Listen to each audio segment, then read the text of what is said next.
This is your announcer, Chuck Landington, welcoming you to the Metal Injection Livecast. John Schaefer is cooperating with the feds. Don't judge him. Your boy Bland once snitched as well. Didn't work out quite as I hoped though. Still waiting for Darren to forgive me. I swear, I only wanted Rob to get arrested. You gotta believe me. The Metal Injection Livecast starts now. Wow, huge wrinkle in a long-time story for the Metal Injection Livecast. Welcome, it's Rob on another edition of the Livecast. It's April, it's sunny out. It's kind of crazy for me. I'm enjoying the weather, I'm enjoying life. Hopefully you are as well. Here with Sid and Darren tonight. Noah is indisposed. She's indisposed. She's in the bathroom. She had way too much tofu. You don't want to know. No, she couldn't make it to the show today. Does Hopefully tofu make you go to the bathroom? It's about to. It sure makes me go to the bathroom. What are you eating with? Like fucking the beans and broccoli and shit? No, I had like a pad thai. Anytime I have tofu, it like flushes out my system in general. I might just my body might not react to That could be it. tofu or soy. Tofu is nature's styrofoam. So, Rob, you tell that to anyone who calls you a soy boy, you tell them technically you are incapable. I am not. Yes, I think I'm actually allergic to soy. I mentioned this on the show before. I tried that drink meal thing, Soylent. Oh yeah. And I just had terrible shit, like immediate shits of just liquid. It was disgusting. I tried off to a great start. Since that discussion, I tried Soylent, Was and it was like the same as. Have you ever eaten potato chips with Olestra? They used to be a fad. It was like an that's like what was in Pringles or whatever. That was or the thing that Lay's? caused anal leakage. Yeah. Yeah. I ate that, and I don't want to say anal leakage, but maybe like I would have to take a shit, and all that would come out was like a little drop, clear liquid. Like felt like diarrhea, but It wasn't a little for me. It was a fountain's worth. Yeah, that's what happened with Olestra, and the Soylent did the same thing basically. Yeah. Mm-hmm. Okay, great. Good to know it wasn't just me. And you heard it at the top of the show. The big news today, actually, it broke. I'm very excited when news breaks on the morning of a show day because it's very fresh. Yes, Chuck tried to get you arrested. It's big news. Well, the other thing that he mentioned, we've been following this John Schaefer case, the guitarist of Iced Earth, who was on the front lines of the Capitol riot, one of the first people to breach the Capitol on January 6th. Yeah. And a trendsetter. Pioneer even. And as you know, Schaefer he turned himself in. He's been in jail, and his trial has been moving along, or his hearings, I should say. The trial hasn't started. He's very remorseful. That's right. Last week or 2 weeks ago, we talked about how his lawyer said he hoped for a do-over. And let me look up what I have it right here, like the exact wording. He's no threat to society. He has no criminal convictions. And all this stuff, but his bail was, of course, denied. And today it came out in an article in BuzzFeed News that he's working on a cooperation deal with the government. He's cooperating with the government. He's entering a plea deal, or as they say on the streets, Schaefer be snitching. Yeah, John Snitcher is his real name. Are we sure that's the cooperation, and it's not just that he's going to give the feds guitar lessons? They might be fans. You don't know. That is true. Since they're cops. Yeah. So, let me read what it says here. The public filing was made in error, and they accidentally revealed that he's. Yeah, snitching? It was supposed to be a sealed filing, and the prosecution accidentally publicly filed it and wrote that negotiations with Schaefer were, quote, the first and most advanced involving any of the other 300 Capitol riot defendants. Wow. He might have not told them anything yet, but he's the most cooperative, essentially, of anyone they've arrested, is what this motion says. It's the first time in John Schaefer's life that he's been called the most advanced anything. Yeah. And so what I love about, like, it's just incredible to me what an about face this guy has made, because I want to read a quote from 2019. The headline is Ice Earth's John Schaefer, quote, "I'm about as close to an anarchist as you can be." When you're not facing jail time, you're a real anarchist. So he says, this isn't a popularity. Okay, so asked in an interview if he thinks some Ice Earth fans might be turned off by his political beliefs, which he often espouses in the press, Schaefer, who has previously appeared on the Alex Jones show and at InfoWars, has said, "This isn't a popularity contest. Even though you may think it is, this is my life, my soul, my spirit. I'm a songwriter, and I'm not going to live in fear from the dumb shit that people say, whether they get it or not. So It doesn't matter. If somebody cares enough about the facts, they would look deep enough into what I actually stand for, which is really ultimate freedom. I'm about as close to an anarchist as you can be. I'm not a fan of the government. I'm not a fan of the government, but I will cooperate with them to get out of jail." He's not a fan of the government, but he will go and try to change the person who's in charge of the government. To the guy who was in charge. About. Yeah. I'm not a fan of the government. I'm not a fan of the left. They're just as ridiculous as the extreme right. Yeah, the right people who want poor people to go to the doctor are exactly the same as people who want Jews to go to gas chambers. There's no difference whatsoever. You follow the circle and you end up meeting. Oh, he's doing horseshoe theory here. Oh God. Both ends of the spectrum will end up at the same point at some point when you go extreme either way. Well, those are profound words. Yeah, they'll both end up in jail having to fucking talk to the government and try to like work out a plea deal, it sounds like. Yeah. If Ice Earth was to be alienated because of my personal view on things or the way that it gets delivered to the press, I don't think those are the kind of fans I want anyway. They're not deep enough to be an Ice Earth fan. So go listen to fucking Britney Spears or whatever. The pop. What year is this quote from?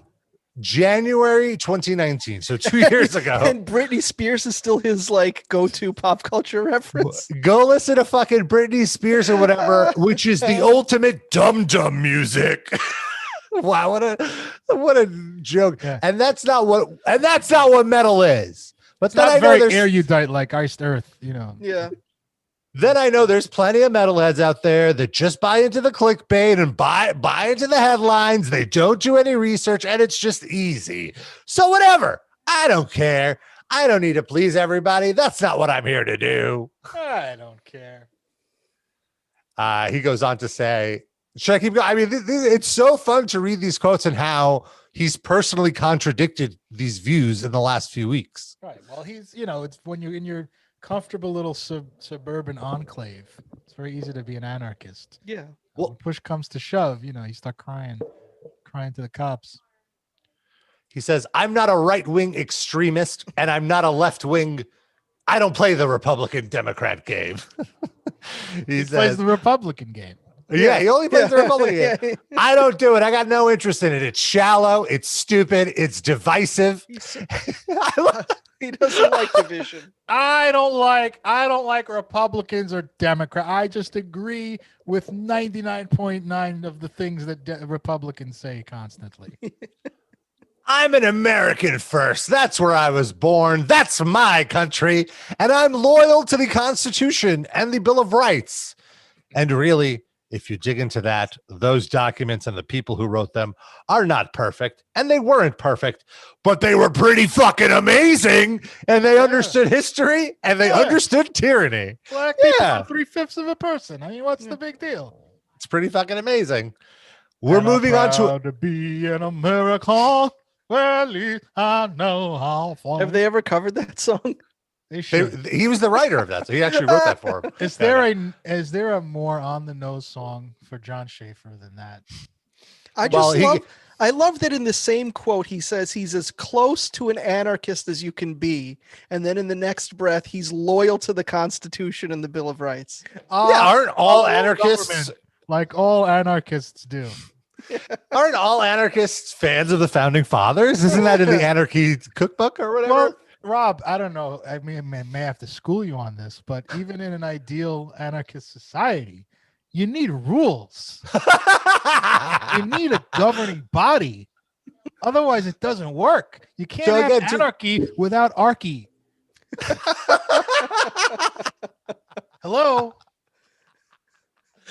So I want to point out this is in January 2019. So this is deep into Trump Yeah. here, and who he he marched eventually for Trump, saying that the election was still for Trump. So you could say he's a Trump supporter. He said he's a Trump supporter in November clip. So anyway, he goes on to say, now he's saying this during a Trump presidency, January 2019.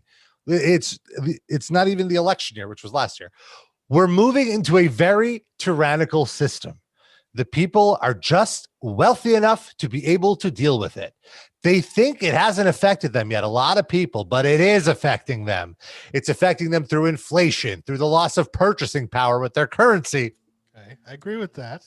And the loss of rights and the brutal taxation that's going on everywhere. Well, Civilization is in collapse. The reason where Are do these these just guys get lyrics? brutal taxation from? That's a good Iced Earth album, by the way. Brutal taxation. Where do they get? That's it's the like, episode title. It's like for the last 40 years, this country's had the lowest taxes that it's ever had in ever. Even under Nixon, it was like 72% top marginal tax rate. Where are they? Look, what imaginary? he doesn't like his high property taxes for his Listen, 7 Darren, properties that he Airbnbs. He said he liked the founding fathers because they knew history. He never said he knew history. Oh, Take it easy. or economics. Well, that's not true. That's not true. Because look, in this very let me look. So the reason it's rolling out the way it is historically, what always happens, so it is happening. You can sit around and go to sleep and watch television. That's what you want to do, because that's what that is there for. It's a weapon. And if it makes me an extremist, okay. So now he's an extreme. But here's the part. I understand the situation very clearly, Schaefer insists. I've been studying history my whole life. I know what's going on to a large degree. But do I really care if everybody gets it? No, I don't. Because there are enough people out there that do. He's talking about the Oath Keepers here, I guess. Well, it's like Shaquille O'Neal shooting free throws. Like some people can just do it repetitively, and it just never improves. So he may have actually started. You're right. just John not sticking. Schaefer knows about history, what Shaquille O'Neal knows about free throws. Yeah, that's that's very right. accurate. Repetitions don't help if you just suck at something. If you can't read, then reading the same history book over and over doesn't really like you still can't read. Yep. It's just all gibberish to you. I wish, I mean, I don't wish, but I wonder, like, so he's saying like all of this is wrong. The way society is right now is wrong. Okay. Like, what is his view of a utopia? Like, if he was president, how should it be? Like how libertarian is his Well, he his wouldn't be life? in jail. That's Yeah, probably exactly. that would be day one. His first act as president would be releasing himself from jail. You know what? His utopia. Have you ever seen the movie Pleasantville? Yes. That's pretty much it. It just, I wonder if he, I'm just thinking back to the libertarian debate. Remember, who was that candidate? The libertarian candidate in the Perot. 2016. Ron Oh. Johnson. What is it? Ron Yeah. Oh, Gary Johnson. Gary Johnson. Gary that's it. Johnson. So I don't know if you guys remember, there was like a libertarian debate with him. Let me. Is that when he didn't know what Aleppo was? It was that year, but it wasn't at that thing. Oh. So, Rob, do you know what Aleppo is? Let's see. Quick. What's Aleppo? isn't that the capital of one of those Middle Eastern countries? Bosnia? Yeah. No. Well, you had No. you One of have those. not said Bosnia. You would. I shouldn't have said Bosnia. Syria? I thought There Aleppo it was is. those people who cut their genitalia off. That were covered once. Those are nullos. Oh, Nullo, Aleppo. So I want to show, I don't know if Schaefer would identify as a libertarian, but he certainly has some libertarian beliefs. And I want to show this. An anarchist and a songwriter. Oh, an extremist, a conservative historian. Yeah, he identified as many things. A calorie counter.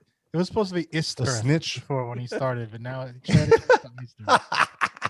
So here's a short clip from the libertarian debate that I wanted to just share with you guys. Sure. Oh boy.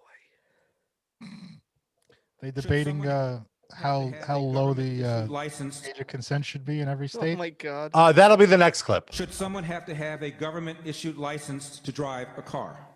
Hell no. What's next? Requiring a license to make toast in your own damn toaster? Pause it. I'm sorry. What is that guy? That guy. This is just a real person. I don't know who Daryl Perry. We're gonna have to look him up. Sid, doesn't he look like a refried Jordan Cooper? Really like this does. is just That's for Sid. I was gonna say yes. Just for Sid. Yes. Nobody else knows who that is. This can't be a real person. It looks like okay. If Ron Howard was stretched out on a torture rack. Let's just describe for the listener. So there's like 10 white guys at podiums. Every podium just says libertarian on it. Like it doesn't have their names. It just they're just the Borg. Everybody's a piece of the libertarian. And this guy looks like a very frail, skinny guy. He has the tan where it's clear he was wearing shades for a long time. And he forgot to take his Spock years off from the Star Trek convention also. Let's just play this whole clip. It's 22 seconds. Should someone have to have a government-issued license to drive a car? Hell no. What's next? Requiring a license to make toast in your own damn toaster? He also sounds like Jordan. It's crazy. A license to drive? You know, I'd like to see some competency exhibited by people before they drive. You That's why you piece lost, of Gary. shit. How Fucking dare sell you? out. Traitor to the cause. And this is 2016. To be fair, there was not a lot of political issues going on. This was in the forefront back then. I know it's a long time ago. It's hard to remember. People having driver's licenses was really a big. People actually wanted there to be driver's licenses. Seems quaint now. It's a very passionate issue for a lot of people. They had their finger right on the pulse of what America needed. Here's another hot button issue they were debating.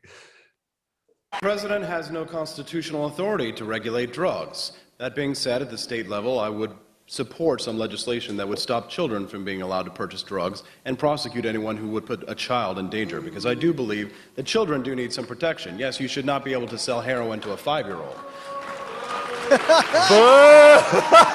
They're just caricatures of human beings. Like it feels like a sketch, you know. I will say that it would be a libertarian who would show up to one of these things and just boo anything anyone says just for the laughs. Yes. So you can be allowed to do it. Like I have a constitutional right to boo everybody for anything.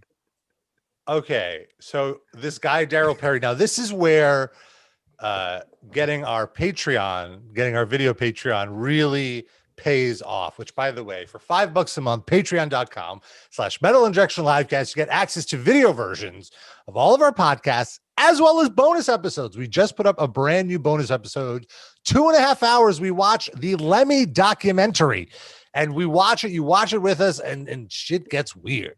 So I said this last week, but it's just the best, it's just the funniest experience that we've had doing Patreons. Amazing. So I want to show this Daryl Perry guy. This is his website. This is the photo he chooses to display. This is current, or is this like this is current? This is right now. You can go to darylwperry.com. He's aged a lot in 4 years, man. Well, he cut the hair. I think the hair was hiding a lot of. He looks older. A lot of weathering was. He ran the New York Marathon on Team Innocence Project. Okay, that's something. He looks did like not get the 4% to get like ballot access for the Libertarian Party. He looks like if Ron Perlman got his stomach stapled and just lost 150 pounds. And then had the shit beaten out of him by a non-stomach stapled Ron Perlman. I believe that everyone should have a right to force 5-year-old children to be stomach stapled. Well, I disagree with him. Oh man, this photo. He looks different in every photo, and they're all. He really does. It's like grown-up Bat Boy. They're also this poor man. Was Aria Di Mezzo? at Oh the- my God, his at the Twitter auditorium? photo. Jeez, He look at doesn't his believe tooth. dentists need licenses either, I guess. Jeez, his heart. Louise. All When right. is he calling in, Rob? We actually have old Drake on the line right now. I meant Daryl, but okay, fine. I'll He's settle on the for a line now. musician. There he is. Let's bring him in. Give him a second to log on. Oh, Hey, what's going on? there he Alright. is. Hello, old Drake. Got to mute Well, himself. you're a little muted. I think you'd be a How do I little do muted. There we go. There we go. How are you? Great. Welcome to the show. Thanks for joining us. It's a little Thank you for having late me. night. It's a late night party for you. Yeah, And, I'm literally next to my bed, about to get in it. Oh wow. What's your typical bedtime? Because right now it's like 11:30 where you are, right? Yeah, well, we have 2 kids, so there isn't a bedtime. It's whenever. How old are they? We have one who's almost 4 and one that's 7 months. Oh my God. Yeah. Wow. And you're not like keeping them awake at the moment with your No. chattering? Everyone is upstairs asleep and I'm Oh. downstairs. Okay. Oh, nice. So the new album is Hell Unleashed. It comes Yes. out April 30th, Napalm Records. Your first album in quite a while. Your last album was in 2013. Were you just making babies? Where'd you guys go? Yeah, lots of babies. No, I left in 2013 for many reasons, but the band carried on without me. And 2018, it came around again, and I rejoined, and we started writing the music again. And then COVID happened, and then my brother leaves the band, and it was just an amalgamation of all these different things that meant 8 years. I see. So why did you decide to leave the band initially? What was your feeling? I think I'd put like 24/7 into the band. You know, a lot of the time I wouldn't have a job. EVILE would be my job. And, you know, the older you get, the bills you have to pay and life changes, and it just became an unrealistic way of living, really. And, you know, we'd tour for 2 months and come home and it'd be like, how much did you make? It's like, make? What? Experiences. We have all these experiences. I saw the Hoover Dam. Yeah, so I could see. So real life kind of got in the way, and it was like, all right, the band isn't sustainable. But then why did you decide I need the band back in my life? I was actually talking to my brother, who was still in the band at the time, and the guy who replaced me just completely disappeared off the face of the earth. And I just joked, well, if you need a lead guitarist, you know, let me know. And they did, so I joined. Did things feel a little different once you were back in, or No, Just like it you was like riding a bike. It was completely exactly the same, you know, same guys, same vibe. It was just fun. It was great. And then was it sort of like your brother was starting to feel like what you felt a few years before, where he was like, oh, I need to get my shit together, or what was going on? Yeah, I think it was a bit that, but, you know, he's got 3 kids and he's got a demanding job. And I just think he didn't enjoy it as much anymore. And like when I finished the music of the album, and it was like a year of waiting for the lyrics and the vocals. And I think we knew what was coming. We knew he was going to leave. So it was just a matter of time, really. And yeah, he probably got burned out as well. I Can we, see. can we just for one brief second double back? Did they eventually figure out what happened to the other guitarist, or is he still missing? I'm I worried. stream on Twitch, and someone came in the chat and said, oh, hi, I know Piers, the guy who replaced you. And I was like, oh, what happened to Piers? And they just put, he got married. Oh, okay. Okay. Hmm. There we go. Fair enough. But he's alive. I Yes, just he's wanted alive that and to be well. clear. Okay. Yeah. Okay, good. Sid's a very concerned person. He Yeah. doesn't like cliffhangers like that.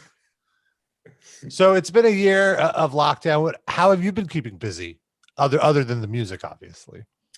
Well, 2 kids, the music. I kept watching Matt Heafy on Twitch and just wondering like how the hell you do that. So I was asking him how to get set up, and I got some help from a friend called Chris, and just got set up on Twitch really. And I've just been doing that as much as I can. And I work full time as well, and it's just EVILE, job, family, Twitch, and it's just been keeping me really busy. And beyond that, it's just trying to fit in sleep whenever is possible. So what do you do on Twitch typically? Like, what's your typical stream like? We just kind of, it's mainly we just hang out, and I just play some requests, or I play some EVILE stuff. People come in the chat, and I have this odd ability to listen to a song and figure it out as it's playing. And so I take requests of any song from any genre in the world, and that can be like Careless Whisper to Hammer Smash Face, and we just have a really good time. It's really fun. Yeah. What was the weirdest thing somebody asked you to play? Well, Hey Macarena was pretty strange. But I kind of pulled it off. The Wrecking Ball by Miley Cyrus, which is really works as a metal song, by the way. Oh yeah. There's been About loads, destruction. So. Pardon? It's about destruction. So. Yeah, it's pretty metal. Yeah. Yeah. Miley Cyrus, Britney Spears. I can't remember. It's almost midnight. My brain's dying. I mean to put you on the spot, but there's a couple of good weird ones there. Yeah. I haven't thought about that in like 20 years. I didn't do the dance. I didn't dance. No. If you want to make up for that now, by all means. Oh, I'm sat down now. It's mostly the hands, though. You just do the hands. All right. We'll edit in this song later. Yeah. We'll make a GIF. Yeah. What's a GIF? It's a GIF, Sid. How a dare GIF. you? Yeah. It's a GIF. Didn't the You're guy who outvoted. invented it say it's supposed to be pronounced GIF? Doesn't Who cares? matter. We changed Irrelevant. it. Just trying to be respectful. In case he's watching, I just want to be respectful to the man. When you birth a word into the English language, it's there to transmute itself however it wants to. Sid. Yeah, fair From enough. usage. We'll make We it. changed it. Well, I can't help but notice your incredible beard, and even more specifically, just this fantastic Yosemite Sam mustache you're sporting here. I'm jealous. I'm having like mustache on me. Like, this is the most my mustache will grow at all. I could never. It came from when I was younger. I stopped shaving. I didn't want to grow a beard, but the more it grew, the more I noticed it hid the fact that I look 8 years old. So the bigger it got, the happier I felt. And one time I did shave it off, and I was just so disappointed in myself, and I just tried to grow it back as quick as possible. Yeah, not too long ago, I accidentally like shaved too far, and I was like, all right, that's it. I gotta shave my beard. Yeah. And I didn't realize I was hiding like 2 chins under here this whole time. I So long. have no chins. I just have a child under there. I mean, no, me as a child. No, that sounded wrong. Whoa, what are you hiding under there? A whole family. That's where your kids are napping, just inside your beard. Yeah. Warm. So are you looking forward to, with the album release? First of all, it's not a typical release. You can't be on the road. You can't be promoting it.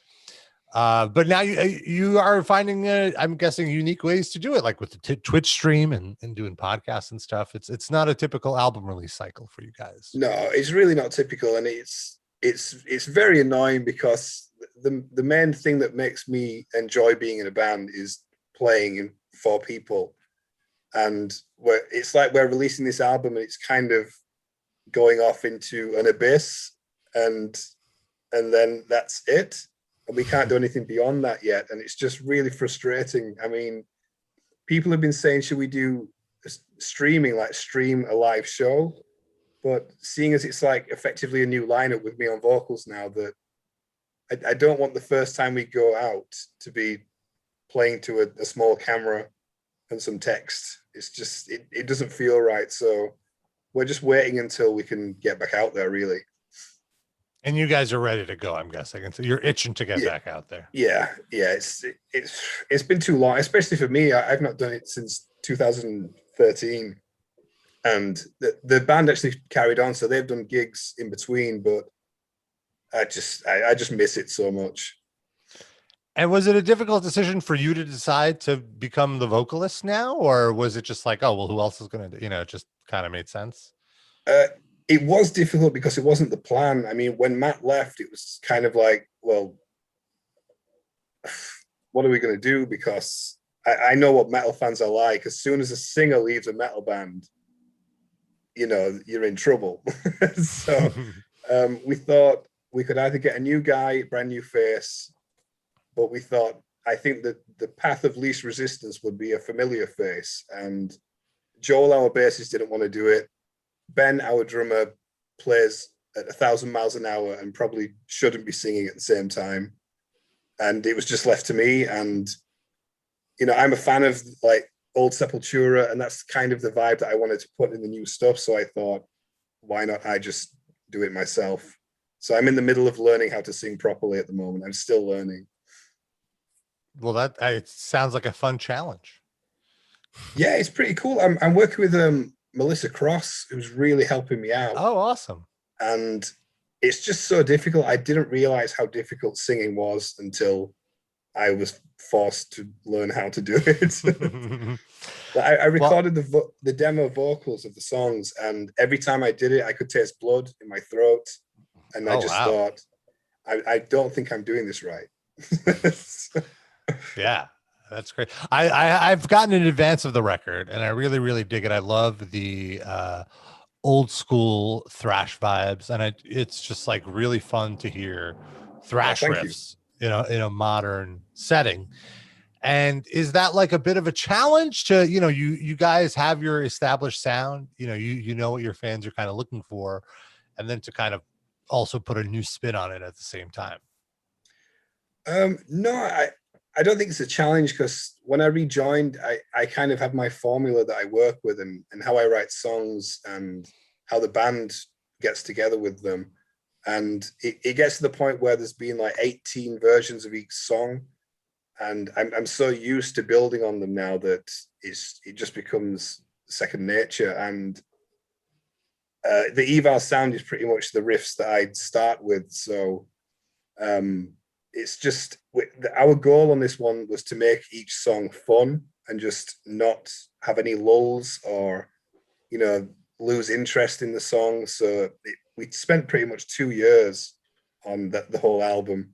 I know that doesn't sound right, 9 songs, 2 years, but that's what happened.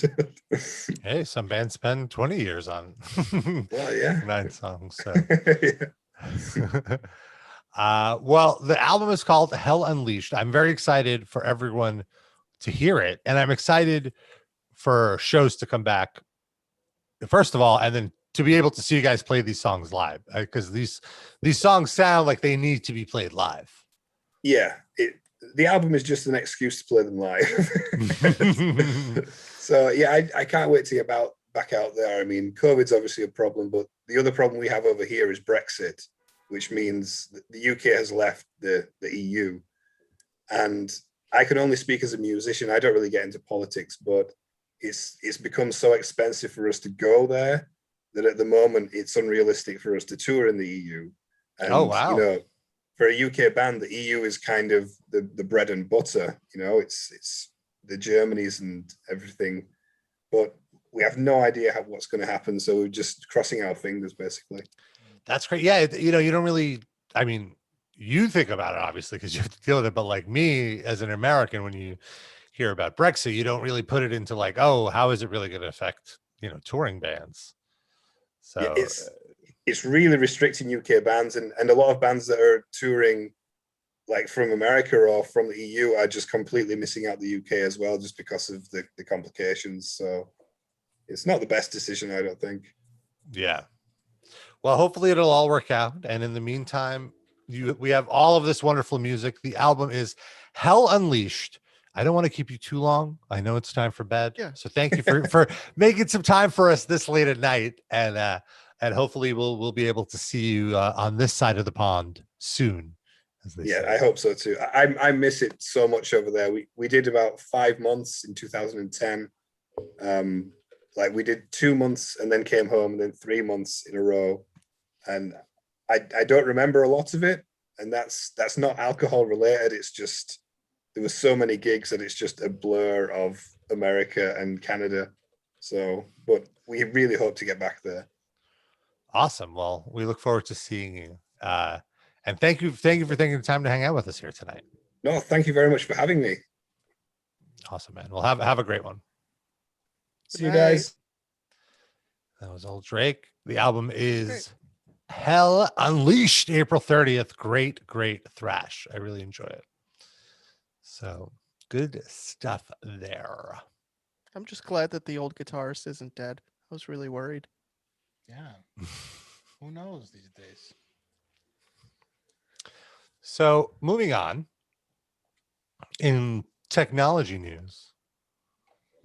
Oh, we should mention that we want to send the ultimate of ultimate good vibes to DMX, who is not doing well. He overdosed this weekend. He's in intensive care. Last I heard yesterday or 2 days ago, his children were flying in to see him, which does not seem like a good sign, but hopefully he will recover. Yeah. The world needs DMX. I heard he was actually brain damaged. Like he had a that was like a state. Yeah.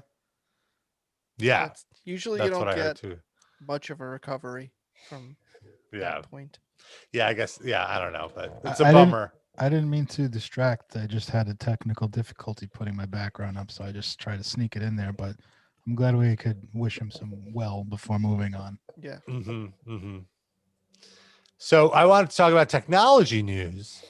The world, like we are in a masked world right now. Like masks are here for the immediate future, I would say. Like it's going to be at least, I want to say at the very least a year until,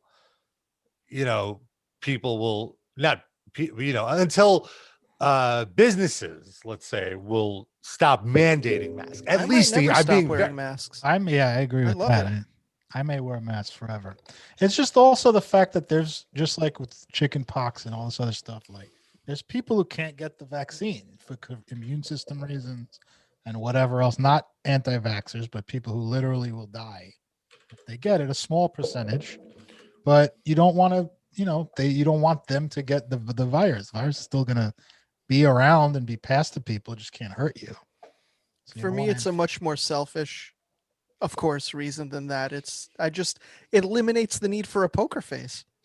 Like I could lie about anything to whoever I want and they can't, even if I crack up, they can't see. I can make any kind of face. I could stick my tongue out at people. They don't know. Just anything's going on. It's like sunglasses for your mouth. Yeah. I'm a little, I mean, in theory, yes. I'm always afraid, like if I pass by someone and I mouth fuck you, like because they did something stupid, like that they pick it up from the visible part of my face, or if I'm smiling, they can tell through my eyes. I've done it dozens of times and so far nobody's picked up on it. For me, it's the opposite. It's that I'm smiling at someone and I think, oh, they have no idea I'm smiling. Like a hello greeting when you pass someone on the street. Easy solution. Just stop smiling. What are you smiling at, Rob? Yeah, right. You'll never tell. Just like the Hickey mystery. I have to say, I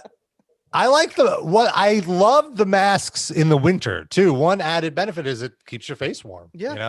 Which was always something I hated. But in the summer, it's a little harder because it's harder to breathe. It's hot. It's humid. So try breathing with COVID.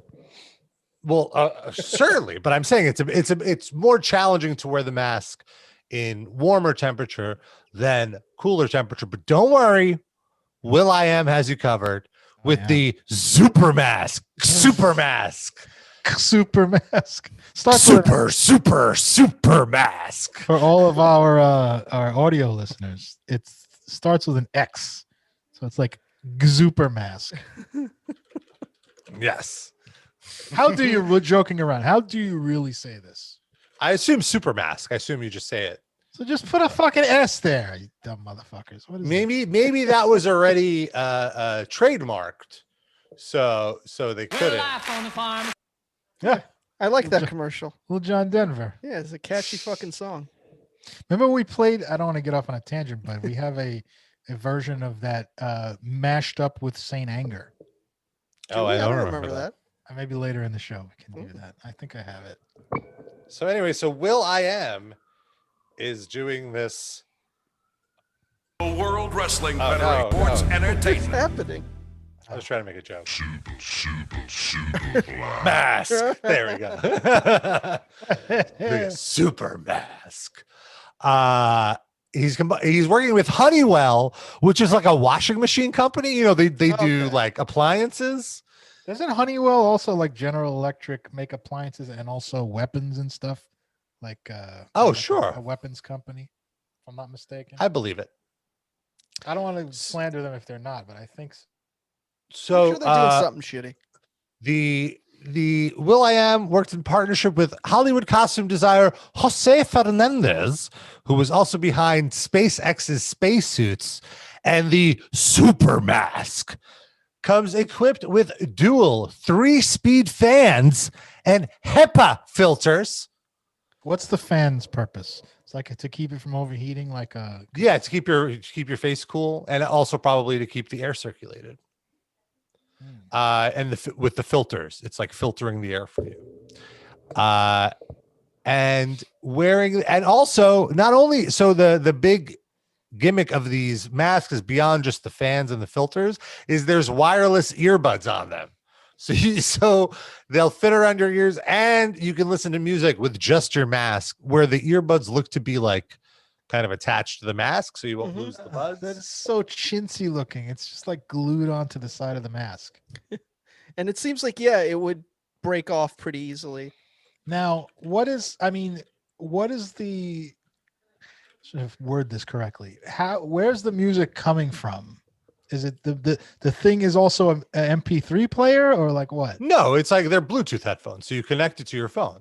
So why does it need to be attached to the mask then?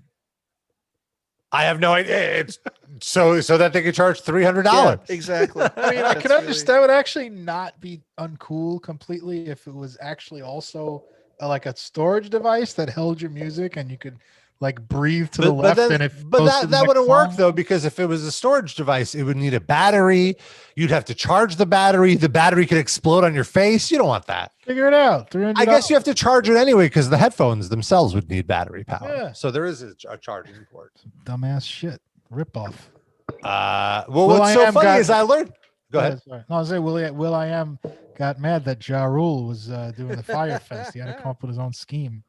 Well, what I learned is this isn't even like the first product in the market. They're like copying Razer, which is a keyboard company, who made their own version of these masks. It's called Project Hazel. So that's they're really like cool. Like, so you can like sniff in and out with your nose and like type the quick brown fox jumps over the lazy dog and shit. Is that how that works?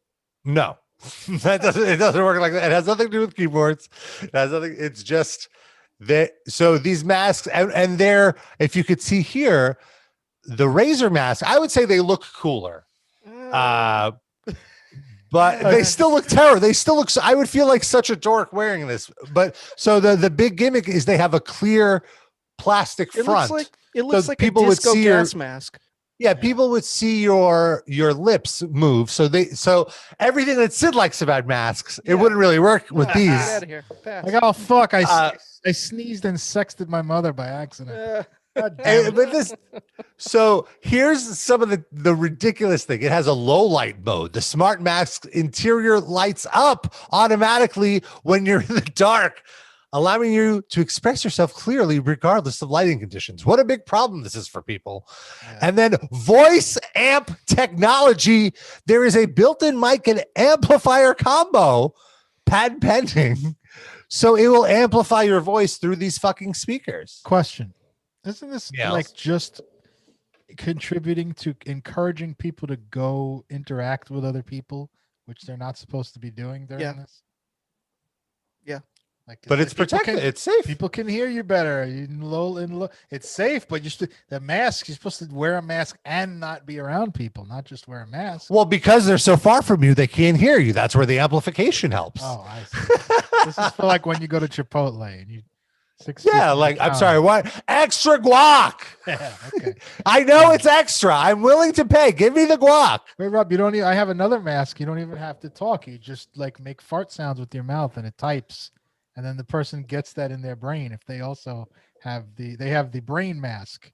Or yeah. we could get the mask that has its own guacamole dispenser, and then Rob doesn't have to scream about extra guac anymore. Yeah, one nostril has the one flavor of guac, and the other one spicy and classic, mild. It goes right up your nose. Hold on. Oh, you want spicy? You snort that guac right into your fucking brain. The fucking guac booger schnot mask. Perfect. Yum. Go ahead. Sorry. No. But what was I gonna say? I don't know. What You just have guac on the brain now. I got guac on the brain, baby. Finding that shit. I wanted to do this. Super guac. There we go. Play Super Knot and run that one. Okay. Oh, that's true. That's another good one. Oh, I wanted to play this clip. An amazing. So while we're on the topic of COVID, you know, some people. There are reasonable, rational reasons why some people are against getting the vaccine. Yes. Various allergies, various diseases, or someone who's pregnant or hoping to be pregnant. Like, yeah. I'm sorry. Microchips. Well, no, that's where things veer off. Hold on. Gotcha. That's a benefit to getting the vaccine. Yeah. Oh, my become a signal has cyborg. been so much since I've gotten my first shot of the vaccine. But I wanted to play this clip from Jim Baker, who I'm not sure if we've played Jim Baker on the show before, but he's like one of those religious fellas you might have heard of. He's an old school fire and brimstone fake preacher. And so he has a take on why you shouldn't take the vaccine. And I have to tell you, it's a take we haven't heard yet.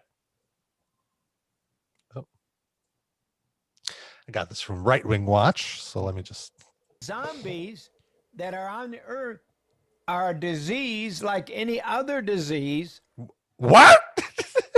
Now, Zombies are on the earth like I like how he's saying it so matter-of-factly. Like we all agree. We're all on the same, let's the base argument here. We all know zombies are a problem. Well, would I be giving too much benefit of the doubt if I conjectured that he's using zombies as a metaphor for something else? Well, let's see. Zombies that are on the earth are a disease like any other disease that affects people and they become like zombies. Is that right? Forgive me, but that's only part of the story. Zombies also have the evil spiritual entity known as demon possession. Okay. So is it a metaphor, Darren? It doesn't seem like a metaphor. I can't tell because the other guy Baker said their people become like zombies, but then this guy is talking about demons. So he's saying it's even worse. They cut to another guy who's in a room full of portraits of lions that I'm guessing he's done himself, and he looks like a Gentile Mandy Patinkin. Yeah. And he's the zombie expert, I guess. He looks like Santa out of the Santa suit, basically. I'm tired of schlepping his bag every day. Because there is no rationale with a zombie. So zombies you can't rationalize with zombies. He means Antifa, I think. The best way to explain zombies' bloodlust is this: the appetite of demons expressed through humans. It should be astonishing to people that the richest people in the world, not all of them, but some of them, are into occult ceremonies where they have to drink, blood that's extracted from a tortured child. Now that's sick. That's sick. That's basic Q shit. Expressed through humans. The ancient world dealt with monsters, mythological and real. And this is something that is really important to get through. The disease will basically destroy the human defenses. God gave us defenses as humans to resist the devil and he will flee. But when you're inviting, or what's the word I want? Embracing abject demon possession, giving yourself over. But to be clear, abject demon possession is accepting the vaccine, to be clear. To be inhabited by the demons who then become your inhabitants. It's a twofold. Be inhabited by the demons who become your inhabitants. Wow. I mean, he's a kook, but I appreciate how clear he wants to be about his wording. That's very good quality. Are these Iced Earth lyrics? What I'm saying, Jim, is they can induce zombieism, at least the appetite for human flesh. Does he mean Zionism? No, zombieism. Oh. The appetite for human flesh. Like, Darren, there is no metaphor here. They're being very literal. They're saying the vaccine will make you a zombie. This guy is being literal. I think what Jim Baker was trying to give him an out and say, these people are like zombies? No. Actually, Jim Baker being the voice of reason is never a good thing. I believe it was said best in The Walking Dead season 2, episode 6. The foremost scientific manual of our times. The thing, it's both hands, right hand and left hand, and the left hand simply is the evil spiritual possession of that zombie. Which hand's the good one again? This is going to be on the test. Protocol. Zombie critical. What is this? Protocol. Zombie protocol. And then I think people should say, okay, if this is all wild stuff, why does the military have a manual about it? Yeah. What happens? Why does the CDC even have anything on their members, Center for Disease Control or Creation? If there are no zombies, did you hear that? If there are no zombies, why was there a documentary called World War Z that I saw in a theater?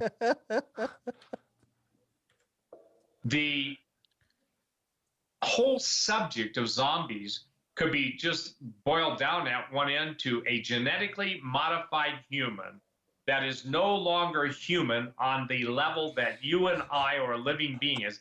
Then that corpse, that walking and animated, there's a better word, it's not living.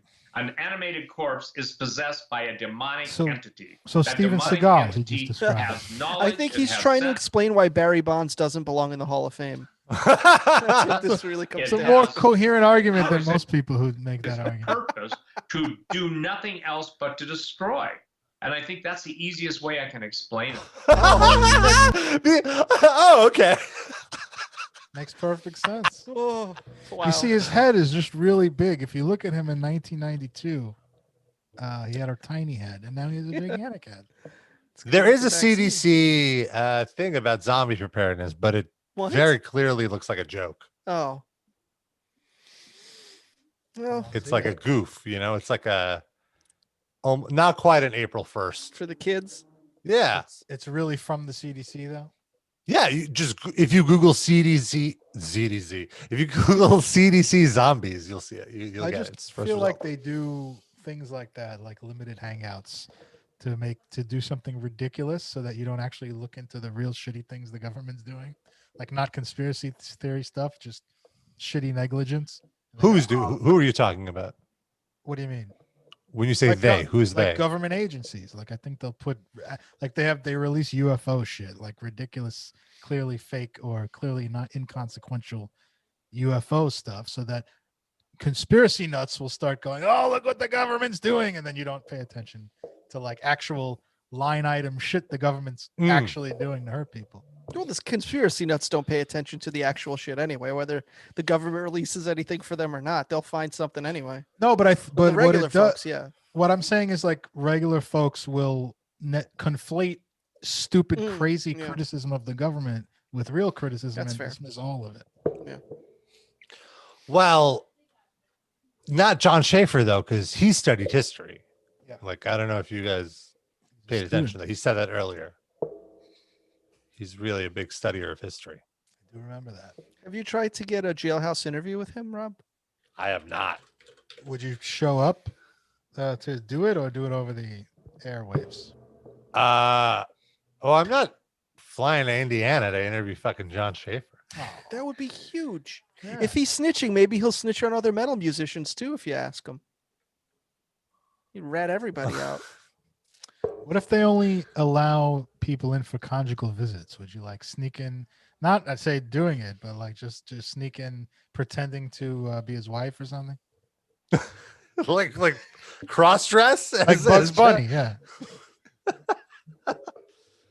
I mean, I guess if it were to get like, I need to get something for Metal Injection out of it. Like, I'd have to get an interview. Like, dude, what were you doing? He just released Like, the sex tape. why? Just start a catfish relationship. Give him a handy. Start a John Schaefer OnlyFans. Only slams. No, I don't. I just ate a cafeteria pizza. I feel like a pig. I don't have real bomb, brother. Oh my god. Bless.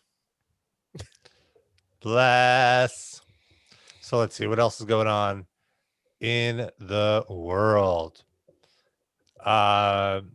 We can talk about I want to talk about there was a artificial intelligence software that wrote a Nirvana song. Did you guys hear about this one? Did you guys hear about this? You mean so like basically wrote this a version of what a Nirvana song would be, or like wrote a song in Nirvana's catalog was actually written by AI? the former. Oh, that's So less basically the computer was fed 30 Nirvana songs and it analyzed like the rhythms and all that, like, you know, all the sound, and generated what would be a song in that style. Okay. And I have to say, it sounds like a Nirvana song. The vocals are performed by a human, but the lyrics were written by the computer. Oh, really? So wait, did Yeah. somebody type in all the lyrics to the Yeah, song? yeah, yeah. They analyze the lyrics and everything. Oh wow. Okay. So I have to say, like, when the music starts, it's like, okay, I could believe this is like a Nirvana song that I hadn't heard. But then when the vocals start, it's like, oh, I could believe this is like a late 90s alt rock band that some A&R guy signed because his boss told him, get me the next Nirvana. Yeah. So let me just play a little clip of this. And then you guys tell me what you think. You hear it?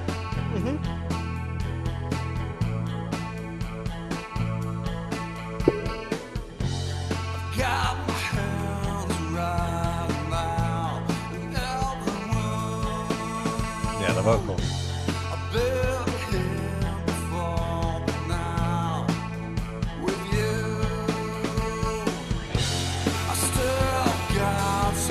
Sounds like Fuel or something. Or like Bush. Bush, yeah. What are the lyrics? I wish the lyrics were on screen. I think it's in. Hold on. Puddle of mud. Here they are.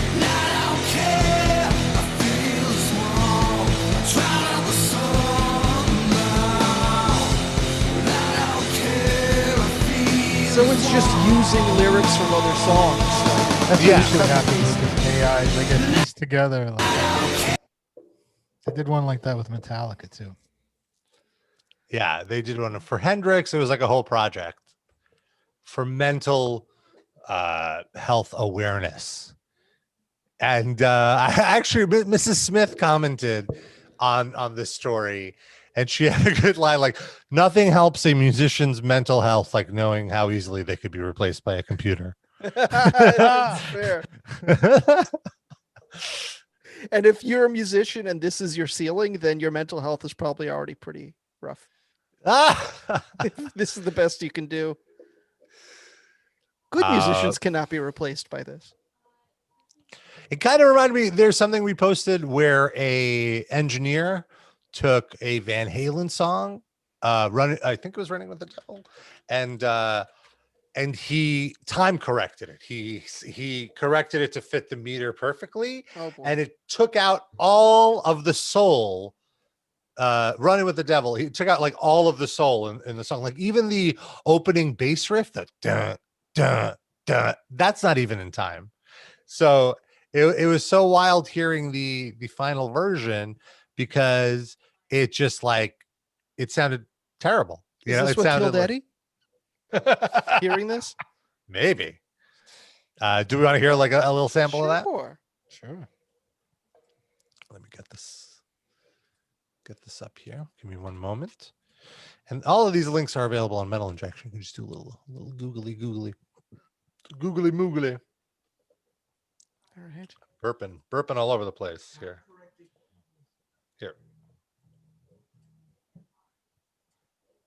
I got it, folks. I got it. Have a listen. You hear it? Do you see it? Oh, so good.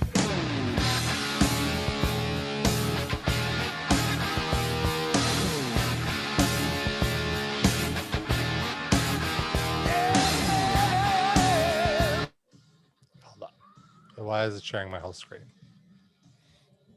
There you go. Okay, as you can see, I've successfully butchered this song. And as my good friend John Painter says, taken all the danger out. Is this like calm Lewis Black? Yeah, right. Does sound like that was it. So it sounds awful. It sounds like not fun at all. But what did he do exactly? Oh, here, we can watch that about leaving it alone. No. Imagine Led Zeppelin or the Rolling Stones perfectly lined up. Two of the greatest feeling drummers to ever play would have never been heard properly. So you're about to see that although it doesn't feel like the tempo is all over the place in Running with the Devil, there was obviously no click, and the time moves and breathes and rushes and drags to perfection. So what's the point? Don't kill a groove just because you have the tools to. And if your song feels great but doesn't look like it's locked to the grid, turn your computer monitor around. Now, if you excuse me, I'm going to finish this open heart surgery that I was doing. Well, he's Why like is a he song wearing- doctor. That's Because what I've he's kind of gone in and tried to find some type of So he shows his process. a general tempo that it seems that this song is at, which was I don't tough because hear there was how no it click. sounds the same to So me. I What kind did of I came miss? up with 95. You can hear it here. See, it's out of time here.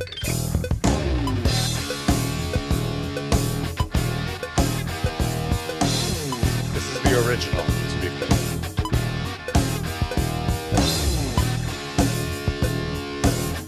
And now it's locked into the tempo. Right there, it kind of comes But isn't close that- to something being 95. You can see here, it's kind of. What were you going to say?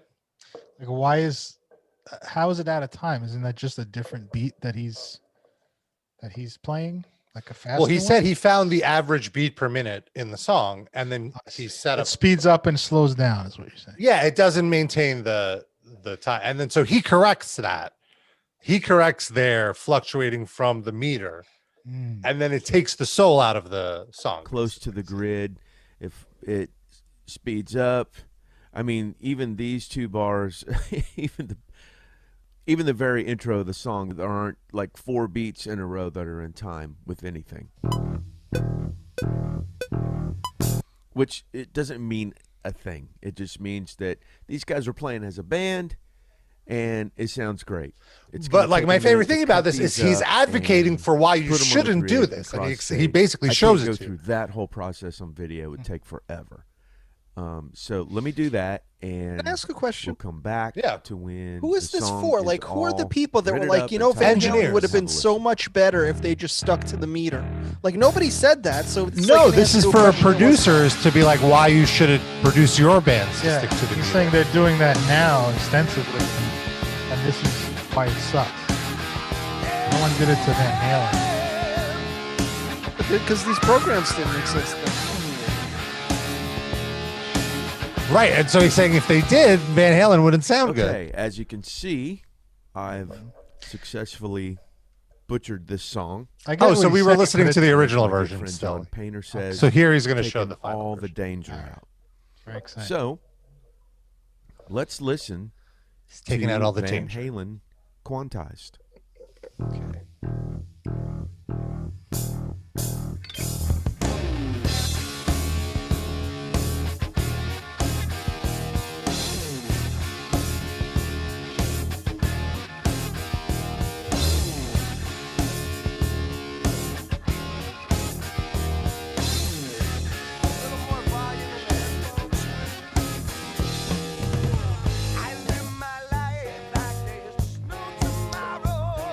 Gotta be real with you. I wouldn't have noticed a goddamn thing.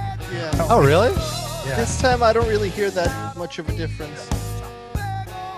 It just sounds less fun. I don't know. All right. Could have fooled me. Sorry, I mean I don't want to. Sounds like a demo version of the song. It only sounds different to me, I think, because I know how it really goes. But like if I heard this first, I don't think I would know anything. Like even that it was tinkered with.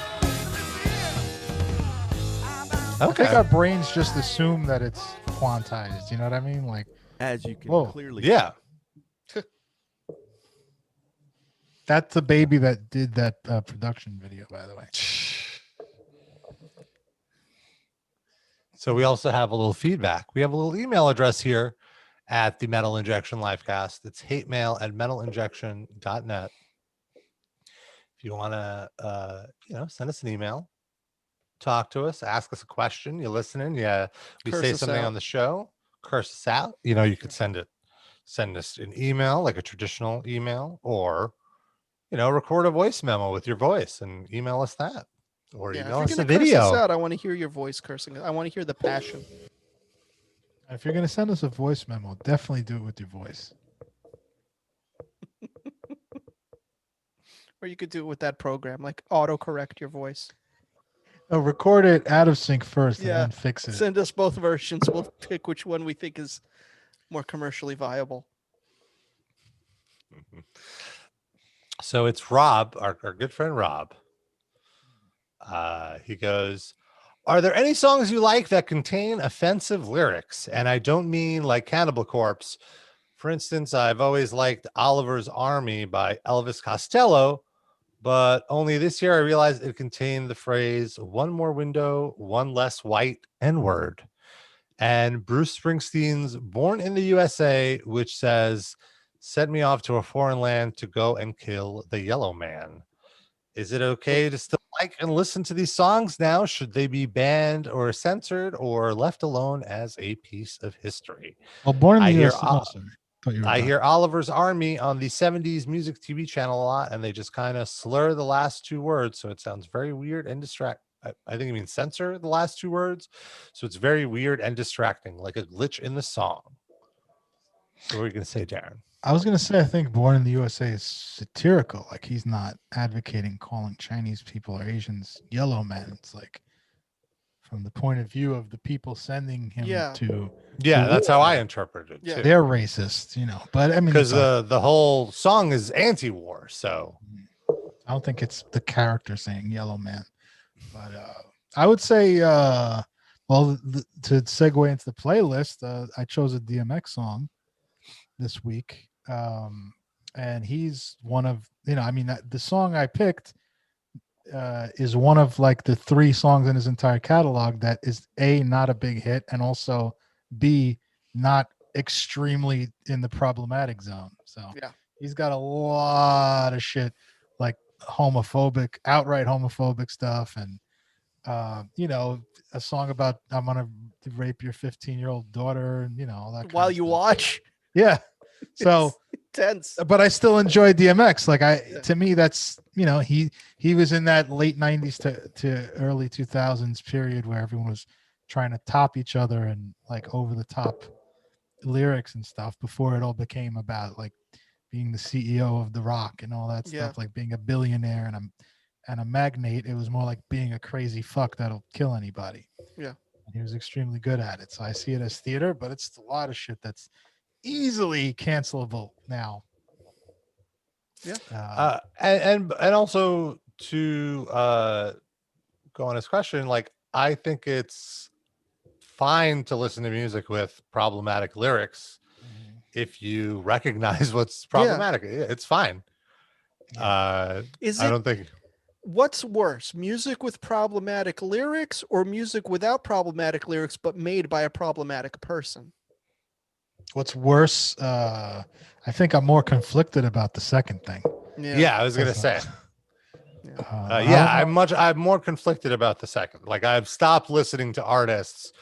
Not that I would force anyone else to stop listening to them, but just personally, it's hard to listen to them based on what I know about the person who creates the music. Yeah, if it makes the music less enjoyable, then you stop I listening don't to know it if you that don't enjoy it. I don't know that I've done that with anybody. Like I still listen to Michael Jackson. You know, I stopped listening to Megadeth for a while because it was just like I was just very annoyed with Dave Mustaine. And it was hard to separate. But I mean, I listen to it now. And to answer the original question, I would say like some of Carnivore's lyrics don't really hold up. Race War, but I really maybe? Race War specifically. But I think much like Born in the USA, it's like a character saying that. It's not Peter Steele being in the Race War. It's the character of the album because it's a concept album about the wars of the end times. And so because I've talked to people about this and we've agreed that that's what it is. I could see that. I mean, I could see Peter Steele being straightforwardly racist or whatever, but I could also see that as plausible deniability, at least that was what they were intending to do. And the other thing, like to compare it to like Born in the USA, for instance, I can't imagine anybody listens to the lyrics of Born in the USA and is like, yeah, Bruce Springsteen hates Asian people just like I do. But I can imagine racist people listening to Carnivore and being like, yeah, he wrote this song for me. This guy feels the way I do. Awesome. Oh, there are a Well, lot. I don't know if you know this, but Donald Trump would play "Born in the USA" at his rallies, I and don't think it was because of the Yellow Man lyric, though. No, but But- people do misunderstand it. but it goes to your point. People are misunderstanding the point of the song. I guess that's fair. So it totally does happen with anything, with any art. Any art can get misinterpreted. So am I blasting Carnivore when I'm driving with my windows down in my car? No. No, I will lower the volume. I will change the track. I will not be blasting Race War, but it's a fun song. Nice shirt. What do you? I do want to mention I'm wearing a Mama Raba shirt. Use your microphone voice, please. Well, I want the mic is in the way of the design. I want to show it off, and maybe we'll cut a little excerpt here for our social media. And I want to just show off the shirt and mention that we're going to have some sales over the next few weeks. So go to metalinjection.net/livecast merch. Check, I believe later this week there's going to be a sale. Shirts are $13. We also have all our designs are available as shirts, stickers, tote bag, phone case, notepads, baby onesie, coffee mugs, Adult onesie if you're a small person. Zuper masks. You can get a LiveCast Zuper mask. It's just a regular mask, but we call it a super mask. Yeah. And so so that you could do that. What was I talking about right before I got off on my merch? How you love Race War. How you bump Race War in the lowrider. Yeah. No, something else. There had to be something else. No, that was it. No. And you stopped yourself because you noticed how good you looked in your shirt. Cut yourself off to talk about it. I look great. Listen, Rabba, I'm gonna let you finish, but I'll talk about how good I look in this shirt. And let's talk about the playlist. So we have a Spotify playlist. Every week we each add a song to the playlist. And what song did you guys add this week? You guys go first. Darren, you already sort of mentioned it, so you can. Yeah. Oh yeah. What was the song? DMX. I played. Like I said, I had to find a song that was livecast friendly. Not that I would wouldn't play a song with profanity, but some of the themes in a lot of his songs are a little iffy. So the song I picked was "Fucking with D" from his first album, and I wish DMX well. Doesn't look good, but he's, to me, just one of the realest rappers. Like, there's no pretense. Like, you hear him talk off of a record, just in an interview. He's the same fucking guy. Like, there's no artifice, and there's no character. I mean, he is the character. That's his life that he's pouring into the song. So that's like a rare quality in hip hop and in like really all of music, I guess. So. This just reminded me that I believe we've talked about this on the show at the time, but Noah and I, when we went to the 70,000 Tons of Metal cruise, the second time we went, DMX was there? We stayed in Miami. We showed up a day early to stay in Miami to make sure we wouldn't miss boarding, because the year prior, Noah's flight got delayed and she almost missed. So she's like, we can't travel the day of, we need to travel the day before. Sure. And so we went out for a night on the town in Miami, and in South Beach there's basically like one main avenue where all the not just like the clubs, but like diners, all that stuff is. And we're just walking down this block, and there's DMX with his fucking crew just getting out of a diner. Wow. And I distinctly remember the wonderful scent of beautiful trees being burnt up. Probably smelled that on South around Beach his anyway. vicinity. Yeah, it could have just been someone else in South Beach for sure. But yeah, that just reminded me that like we ran into DMX, and I was like, oh, that's DMX. Did not get a photo or anything, because again, he was with his posse. Didn't want to interrupt his hang. Did you bark at him? He must hate that. Come on. He gets that everywhere he fucking goes. I wonder if he's like an approachable kind of guy for pictures and stuff. Like, do you think? At the time, I remember he was in a good mood. Like, he was a little buzzed. And people were approaching him for photos. He was cordial. He wasn't a dick about it. Yeah, he was in a good mood. I feel like he'd be a wild card. It depends on the day. Yeah, he could be the nicest guy, or he could like threaten to punch you in the mouth. Just depends. I agree. He reminds me of New Jack in that way. Like, I feel like you could get New Jack on the right day. He'll sit down and laugh with you and give you all the kind of stories about wrestling and stuff. And then if you catch him on the wrong day, he'll slice up your forehead. That's right. I totally believe that. And that just reminded me, we didn't really mention this earlier, but really quickly, Ozzy Osbourne tonight is being inducted into the WWE Hall of Fame. WWE legend Ozzy Osbourne being inducted into the celebrity wing of the Hall of Fame. Mm-hmm. And the celebrity wing has such respected luminaries in there, such as Mike Frances isn't in there, but Drew Carey is. Yep. Kid Rock is. Pete Rose. William Shatner. Mm-hmm. Our 45th president of the United States, Donald Trump. Also Pete Rose too? Pete Rose as well. That's right. Yeah, it's the only Hall of Fame he's in. And that was Ozzy they played that up when he went in the Hall of Fame. They had skits about how he's in the Hall of Fame and all that in our Hall of Fame. Yeah. Ozzy does have a little bit of history with WWE. He appeared at WrestleMania 2 in the corner of the British Bulldogs as they won the tag team titles so dumb. against Captain Lou Albano. 35 years ago, he did one thing. He's in the Hall of Fame. That's not the only thing. He also he performed at SmackDown in 2007. And then in 2009, he was the guest host of Raw. So all of those memorable appearances. He doesn't remember those appearances. Everybody who ever did a guest starring role on Law and Order was a host of Raw at some point.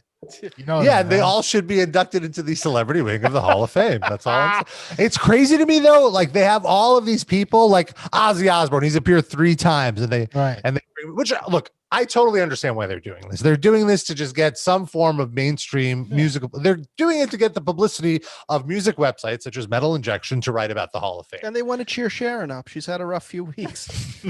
Everybody who ever played a waiter on Psych was a host of Raw once. But like, the thing for me is like, how is Cyndi Lauper not in the Hall of Fame? Like, she's an actual celebrity that actually had a huge effect on She's business. not that Like, famous anymore. She does like psoriasis commercials now. that's the thing. It's like they can't get them anything out more. of her. But Mr. T, they inducted 2 years ago, 3 years ago, or something like that. Or when was it? Was it 30? I think it was for 30. They did Maybe it. that was because there was like WWE's racist claims, and they were like, "Hey, let's induct a black guy." Who do we know? Yeah, could be. It's probably like that. About Cyndi Lauper, though, I think Vince has beef with her because she had a relationship with Stephanie McMahon when she was underage. So that's why No, that's Macho Man, and that's a I'm rumor. sorry. Oh, okay. That's a rumor. That's not been confirmed. Well, I was talking about Cyndi Lauper, and that's confirmed. It's not confirmed at all. All right, fine. I have my sources. Yeah. I like to check all informational sources. And not Are just- these like the same as like the sources for zombies and all Yes. I like to just be neutral as possible. that? Okay, that's fair. Girls just want to have fun. With Stephanie McMahon. Yeah, well, she's a girl. It's perfect. Sid, did you say what song you picked? I picked Our Time by the Suicide Machines, one of my beloved ska punk bands of the mid 90s. Or at least for a couple albums, they were ska punk. They sort of changed genres by the album to diminishing effect every single time they did it. But this is off their first album, their best album. I'm a big fan of that album. Banger. Yeah. We used to listen to that driving up to Philly to see ROH shows. That's when I got you into the Suicide Machines. And I picked Brood of Hatred from Suffocation. I was listening to Pierced from Within earlier this week, and I was blasting it on my home entertainment system, which I don't typically do, and I was just blown away by the bass drops. It sounded like and this is an album from like 1995 or 96, 95, and the bass drop sounded like a modern hip-hop song. It was so good. It was so loud and intense, and I very much enjoyed it, and I think you will as well. So Pierced from Within. Mm-hmm. If you were going to get an internal organ pierced, which one would you do? Spleen. I think maybe the prostate, because it's like the easiest. It might feel good every time you wiggle. Yeah, come a little. That Make actually, that that's wiggle. the Showtime. winner. By the way, pierced organ still more pleasant than Piers Morgan. I heard Rob related to that pierced from within because he has often had like a rib shard. He swallowed a rib hastily, a bone, and it It's would like a pierce dog. something from within. Yeah, would poke through his surface skin. Oh. Squeeze it out his belly button. No, now I have the image of a rib poking out of Rob's belly. Deuterino, get on that Photoshop. Thank you. Pierced from within was the first name of a certain Yelp review site that we're not going to name. That's his live journal. It's just his deep, dark, private thoughts. Love it. All right. Well, as we wind it down, we got to give a shout out to our top Livecast fans of the week. Peter Steele voice. Oh, I was going to do it in the Noah voice since we didn't have Noah here today. Okay, fair enough. So if you want to be a top Livecast fan, we mentioned our Patreon before. We have the $5 tier, which is our entry tier, which gives you access to the bonus episodes, access to video versions of our free episodes. And then the $10 tier, you get all of that. Plus, you get this little shout out at the end of the show every week. Let me clear my throat. Gonna do this. That's a different Doug- rapper. Yeah, Dougie Fresh, not Come on, Rob. Max. Come on now. Jerk. We're gonna have to shut you down. Open up shop. It's time for the top Livecast fans of the week, like Eric and Robacadoosh, aka Justin, and Benjamin, and El Judarino, Do you have blood in your throat now? and Dan R, and Minty Mayor Skipper and Krog Destroyer and Samson I Amson I is son. Gender Chasseur Chassusets. The crustacean sensation, aka God Stomper. Ash Bozilov. Dallas. Robert Vampiro. Lando Dex. Burris Patchers. I think you skipped one. Hugo likes tacos. Scooby-Doo 182. And Douglas, who are you, Levison? Those are our top Livecast fans of the week. Thank you. They're great. For being a fan. All of you people are anarchists. You people. Are fans. You said we had an email, didn't we? Did we do that? Yeah, I read it. The email from Rob about the offensive songs. Sorry about that. That's right. It was so insightful. I thought you wrote it. Well, that's our show, folks. Sid is complimenting Rob. It's complete anarchy. It was sarcasm. See, if I was wearing a mask, you would have never known. And by a complete anarchy, I mean a rigid structure of governmental rules and regulation. And with that, we bid you adieu. Don't forget to check out our merch this week, metalinjection.net/livecast merch. We will see you next Tuesday. Bye.